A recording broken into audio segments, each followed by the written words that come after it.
মায়ের ঋণ আমরা শোধ করব কোন জায়গা থেকে করব, কোন দিক থেকে করব? পৃথিবীর এমন কিচ্ছুই আল্লাহ বানায় নাই যেটা দিয়ে মায়ের ঋণ শোধ করা যাবে। এজন্য নবীও মাকে বড় ভালোবাসতেন।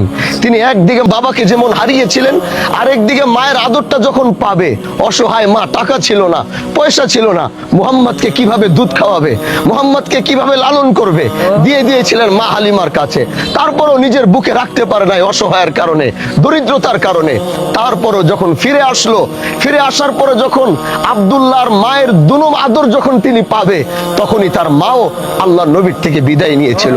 এজন্য নবী বলতেন, কাশ যদি আমার মা বেঁচে থাকতো, আর আমি যদি ফরজ নামাজে আল্লাহু আকবার বলে দাঁড়িয়েছি, আর আমার মা যদি পিছন থেকে ডাক দিত, ও মুহাম্মদ, আল্লাহ নবী বলতে, আমি নামাজটা ছেড়ে পিছনের দিকে তাকিয়ে বলতাম, ও মা, তোমার সন্তান তোমার বুকে হাজির। এর নামই তো মা। এজন্য ভাই, আজকে এই সন্তান জানে সে কি হারিয়েছে। আজকে ওই মানুষটা বিদায় নিয়েছে যে রাত জেগে তার জন্য দোয়া করত। আজকে ওই মানুষটা বিদায় নিয়েছে যে প্রতিটা মুহূর্তে আল্লাহকে ডাক দিয়ে বলতো, আল্লাহ তুমি আমাকে কেমন রাখছো আমি জানি না, আমার সন্তানটাকে ভালো রাখো, ওরে সুস্থ রাখো, ওরে বিপদ আপদের হাত থেকে হেফাজত করো। আমি রাত বেরাত সফর করি, বিশ্বাস করেন আমি কখনো আমার মাকে আমি রাত্রে ফোন দিয়ে বলতে চাই না যে আমি রওনা দিচ্ছি।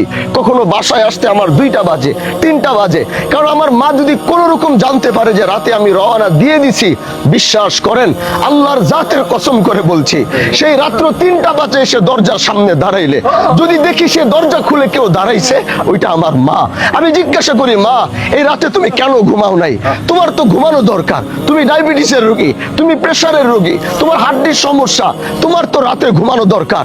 আমার মা আমাকে কি বলে জানেন? শুধু আমার মা না, প্রতিটা পৃথিবীর প্রতিটা মার কথাই এটা। আমাকে বলে, বাবা যখন আমি শুনছি তুমি রওনা দিয়েছো, তুমি রাস্তায় আছো, কুয়াশা আছে, কেমন আছো, ড্রাইভার ঘুমায় যাচ্ছে কিনা, আমি বারবার বিছানায় গিয়ে ঘুমানোর চেষ্টা করেছি, ঘুমাতে পারিনি। একবার ডান কাত, একবার বাম কাত, আরেকবার সোজা হয়ে আসমানের দিকে তাকিয়ে বলেছি, আল্লাহ আমার সন্তানটাকে সহি সালামত বাসায় আনো। এই যে তুমি আসছো, এই যে তোমাকে দেখছি, এখন আমাকে আর বলতে হবে না আমি ঘুমায় যাব। এর নামই তো মা। কোন ঋণ আমি শোধ করব মায়ের জন্য? কি দিয়ে আমি শোধ করব? আজকে সে মা হারিয়েছে, আমার মা বেঁচে আছে। আল্লাহর কসম, আমি এটা ভাবতেই পারি না আমার মা থাকবে না। আমি এটা ভাবতে পারি না আমার মার লাশ আমি হাতে নিব। আমি এটা ভাবতে, কল্পনার ভিতরে আনতে পারি না আমি আমার মাকে কবরে নামাবো। এজন্য যার এখনো মা বেঁচে আছে, আজ তোমাদেরকে দাঁড়িয়ে বলতে চাই, মার জন্য একটু সময় আমাদের হয় না। আমরা দৌড়াচ্ছি এখানে, হুন্ডা নিয়ে সেখানে, নেতার পিছনে, সেটার পিছনে, ব্যবসার পিছনে। কখনো মার তো মনে চায় আমার সন্তান আমার পাশে বসে এক লুকমা ভাত খাবে। কত দেখেছি মারা সারাদিন খাবার নিয়ে বসে আছে, একটা বেলা শুধু সন্তানের সাথে একবেলা খাওয়ার জন্য। কিন্তু আমরা এত ব্যস্ত, দুনিয়া আমাদেরকে এত ব্যস্ত বানাইছে। মা দিনের পর দিন খাবার নিয়ে অপেক্ষা করেছে, একবেলা আমার সাথে খাবে, কিন্তু আমি সেই সময়টুকু দিতে পারি নাই। যাও আজকে মাকে কবরে রাখো। আজকে তোমার জন্য কেউ অপেক্ষা করবে না। আজকে তোমাকে কেউ ফোন দিয়ে বলবে না তুমি ঠিক মতো খেয়েছো কিনা। আজকে তোমাকে ফোন দিয়ে কেউ জিজ্ঞাসা করবে না তুমি এখন কোথায় আছো, আসতে কয়টা বাজবে। আজকে থেকে দরজা তার বন্ধ হয়ে গেছে, আজকে থেকে রাস্তা তার বন্ধ হয়ে গেছে। এজন্য যাদের মা বেঁচে আছে, ও কলিজার টুকরা যুবক সন্তানেরা, তোমাদেরকে বলতে চাই, মার শেষ নিঃশ্বাস পর্যন্ত মার দোয়াটা নাও।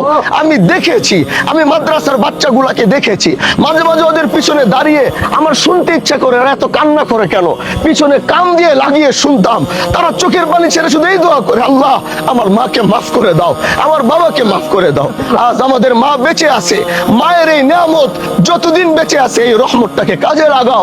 একমাত্র একই ব্যক্তি যার দোয়া আল্লাহ কোনোদিন ফেরত দিবে না, যার চোখের পানি আল্লাহ কোনোদিন ফেরত দিবে না। এজন্য জীবনের প্রতিটা মুহূর্ত মার জন্য বাসায় আসছি, 2টা আপেল কিনে এনে মার হাতে বলি, মা আমার মন চাইছে আসার সময় আমি তোমাকে আপেলটা খাওয়াবো, তুমি আমার সামনে বসে আপেলটা খাও। এর থেকে বেশি মা তোমার কাছে কি চায়? এর থেকে বেশি আর কি চাওয়া আছে? তার আর কোনো চাওয়া নাই, তার একটাই চাওয়া, আমার সন্তান আমার পাশে বসবে, আমার কাঁধে হাত দিবে, বুকটা জোরে আমারে ধরে জিজ্ঞাসা করবে আমি কেমন আছি। যাদের মা বেঁচে আছে এখনো সময়, এতটুকু মার জন্য করো। আল্লাহ কাছে দোয়া করি আজকে এই মাকে আল্লাহ যেন জান্নাতের আলা মাকাম নসিব করে। আর যারা আজ মা হারিয়েছে, আল্লাহ তাদেরকে সবরে জামিল দান করে, আল্লাহ তাদেরকে ধৈর্য দান করে, আল্লাহ তাদেরকে এই শোক যেন তারা সহ্য করতে পারে, সেই ক্ষমতা যেন আল্লাহ পাক তাদেরকে দান করে।